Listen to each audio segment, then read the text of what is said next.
Hello everyone, this is Indrajit Ganguly and today I am going to discuss the second topic of the third chapter of history, Kinship and Marriage, Many Rules and Varied Practices. Last day in my class, I told you that the Mahabharata is the story about families and relationship. Remember, families are usually form parts of larger network of people defined as relative and kinfolks. While familial ties are often regarded as natural and based on birth, they are defined in many different ways. Just like in the modern days, husband and wife and their one or two children regarded as family. On the other hand, husband and wife and their one or two children and the grandparents of the child is also regarded as the family. But when we are talking about the ancient Indian history, generally the relatives of father and relatives of mother are also included in the familial ties, and they are regarded in blood relation. Remember, the story of Mahabharata is also about a large network of people, or we can say a large network of family. Mahabharata reinforced the ideal of patrimony as valuable. Under patrimony, sons could claim the throne or other resources of their fathers when the latter died. The story of Mahabharata is basically started with the earliest king, Shantanu. Shantanu had two wives, Ganga, that means river Ganga, and Satyavati. Shantanu and Ganga have one child called Devrat Bhishma, and Shantanu and Satyavati had another child called Vichitravirya. As I told you about the patrilineage, that a patrilineage is the system or it's a policy where sons could claim the throne or other resources of their fathers when the latter died. Remember, in this patrilineage system, eldest son would have the special share. That means if a father died, then the eldest son became the king. And if eldest son refused this opportunity, then the next son will be the king. As I told you about Shantanu's eldest son Bhishma has the authority, has the right to become the next ruler of Hastinapur. But remember, Satyavati was very ambitious. She was very desirous, and she wanted that his son Vichitravirya will be the next ruler of Hastinapur. When Bhishma heard these things, he decided to left his right and gave his brother the opportunity to be the next ruler of Hastinapur. Therefore, Bhishma took an oath that he will never ascend the throne of Hastinapur, but he will be the servant of Hastinapur till his last breath. By this, Vichitravirya became the ruler of Hastinapur. Remember, Vichitravirya had two wives, Ambika and Ambalika, and they have one son respectively. Dhritarashtra is the eldest son and Pandu is the junior. Pandu is the second son of Vichitravirya. Same, the patrilineage system is also followed, that Vichitravirya's eldest son Dhritarashtra will have the authority to ascend the throne of Hastinapur. But the problem is that according to the Dharma Shastra, according to the Brahmanical policy, if a person had physical incapability, then he will never ascend the throne. As you all know that Dhritarashtra is blind by birth. He He has very good academic skill, he is a very good warrior, but still, due to his physical incapability, he will never ascend the throne. So by this, the next son of Vichitravirya, the second son of Vichitravirya, Pandu, became the ruler of Hastinapur. Because of his incapability, Dhritarashtra thought that if I could not be the ruler of Hastinapur, okay, I accepted this thing. But he believed that his son will be the ruler of Hastinapur. But how could it be possible? Because Pandu is the ruler of Hastinapur, and according to the policy of patrilineal, Pandu's son has the authority to rule over Hastinapur. This is very complicated, and this is the twist, and this is very complicated, and this is a very remarkable in the story of Mahabharata. As you know that, but there is a twist in the story of Mahabharata, as Pandu made some mistake in his political career and decided to left his throne, and he went to the forest. Therefore, Dhritarashtra became the caretaker ruler of Hastinapur. Now Dhritarashtra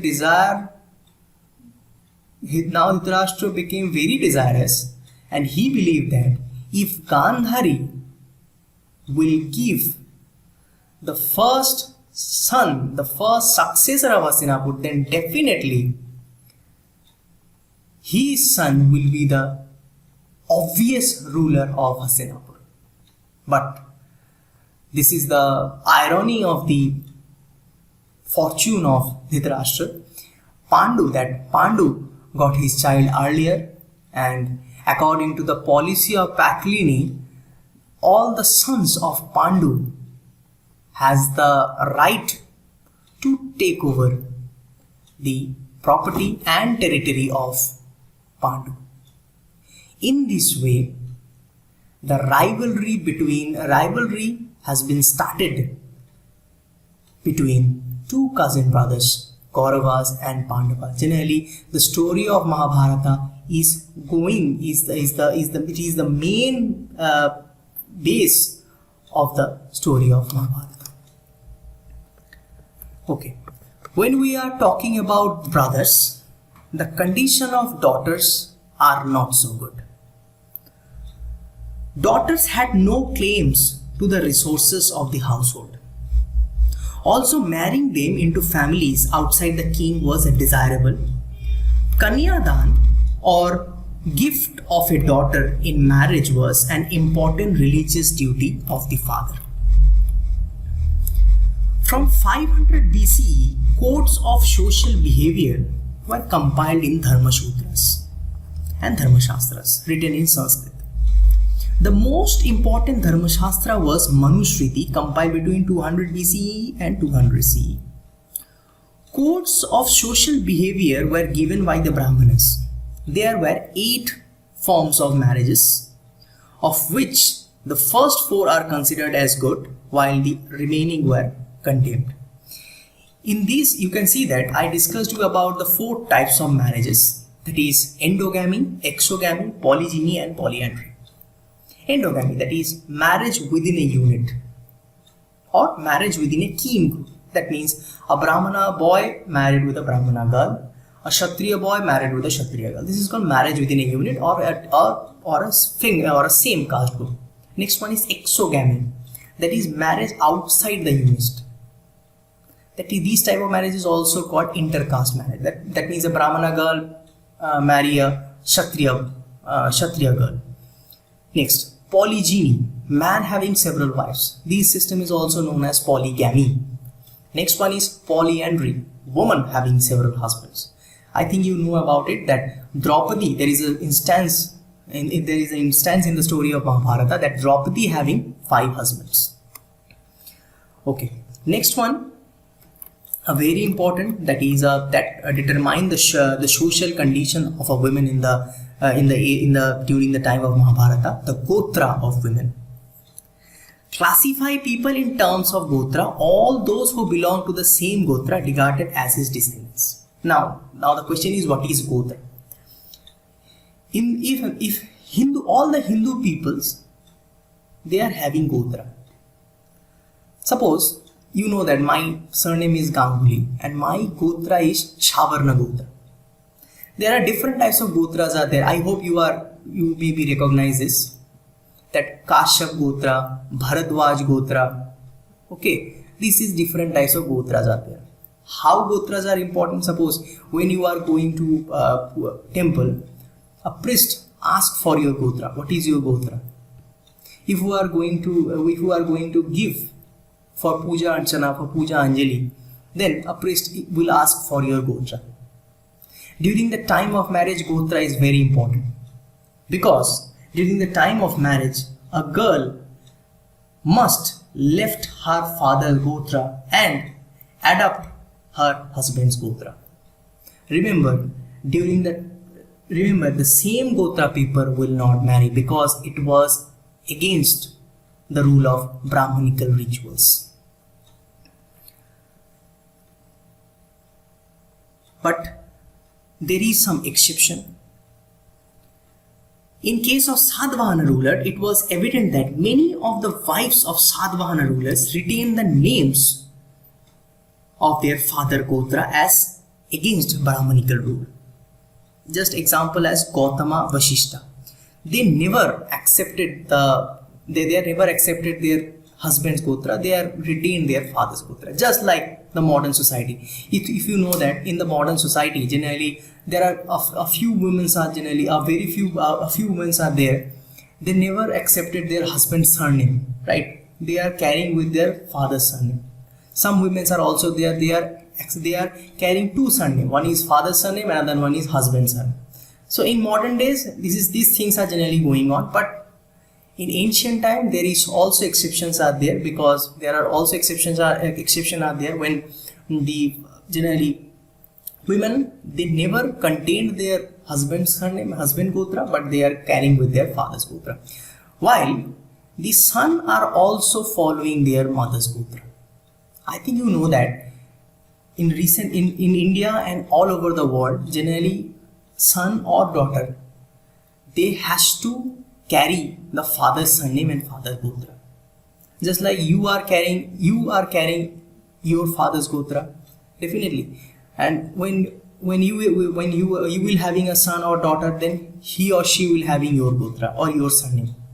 It is okay. This is the policy. The same policy is prevalent in all over the world, right? But there is exception in the Sadhavahana rulers. That Sadhavahana rulers, there are all the Sadhavahana rulers. They are never having their father's Gotra, but they are contain their mother's Gotra. Just example are Gautami Putta Shri Shatkani. Shri Shatkani is a ruler. He is having their mother's Gotra. That is Gautami Putta. Gautami is his mother's. He is called Gautami Putta. Vashishti Putta Shri Pulyami, etc. Shri Pulyami, he is taking her mother Gotra. This is Vashishti Putta. There are few examples are there. So remember, endogamy marriages within the kin group was prevalent among the several communities in South India. Remember, so there is a instances of endogamy marriages. I told you that same Gotra people could not marry, but in South India there is a example of same Gotra people are generally marrying with each other. Okay. Next topic, that where mothers are important. Obviously, in our life, mother has some important. Mother is having important part, because mothers are very important in our life. But in ancient India, women are only important for women. The importance of women in some instances are that they are only producing sons. This is the duty of the women. They are the marriage material. They has to do the household work, and they has to produce fine sons. Because why son? Because sons are important to carry forward the territory, and son will be the next ruler or next king or next Maharaja. That's why sons are very important. Remember, we saw some evidences in the ancient Indian history where Sadhavahana rulers carrying the names of their mother instead of their father. So you can say that mothers are very important in South India. But when we are dealing with the story of Mahabharata, we find two types of example. First, that is the example of the Pandavas. Pandavas are obedient of their mothers. If you remember the story of, I told you a very an important example, that when Arjuna owned the Swayamvar Sabha and she married to Draupadi, all the Pandava brothers will go to meet Kunti, and Yudhishthir say that, mother, please saw that what Arjuna bring with him. Kunti was busy. Kunti was very much busy in the worship of in the puja, and Kunti said that whatever Arjuna got, please share with yourself. Kunti never know that what Arjuna bring with him. Kunti does not know that. Kunti never know that Arjuna was bringing a girl with him as his wife. Kunti just ordered that whatever you get, just share with yourself. This is a very important situation, that all the Pandava brothers, they are facing problem, but mother's advice was very important to them. So to protect the mother's advice, they has to marry with a single girl, and by this you can say that mothers are very important. But when we are talking about the Kauravas, Gandhari advised to Duryodhana that don't fight with your own cousin brothers. They are your own brothers, they are in your own blood relations. So why are you fighting with your cousin brothers? Don't do this. War means only violence, and war means only death. If there is some death in the family, who will be benefited? But Duryodhana was very ambitious, he was very desirous. He never want to give up, and he never want to share his property with the Pandavas.